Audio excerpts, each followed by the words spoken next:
আমরা বর্তমানে কোল্ড স্টোরের কাছাকাছি চলে এসেছি। আলুর গাড়ি দেখেন সিরিয়ালে কত, দেখেন ভাই সর্বোচ্চ আলুর গাড়ি আছে। এটা হচ্ছে মিঠাপুকুর থানা। মিঠাপুকুর থানার মধ্যে দেখেন কত গাড়ি, শত শত গাড়ি রাস্তার মধ্যে সাইড করে দেখানো হয়েছে। এই গাড়িগুলো সবগুলো আলু স্টোরের মধ্যে ঢুকবে।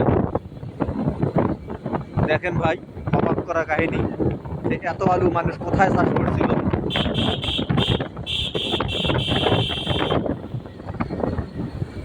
দেখেন এখনো শেষ হয়নি আলুর গাড়ির লাইন।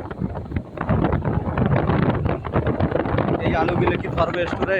সন্দেহজনক, আমরা বুঝতে পারতেছি না এই আলু কি স্টোরের মধ্যে ধরবে।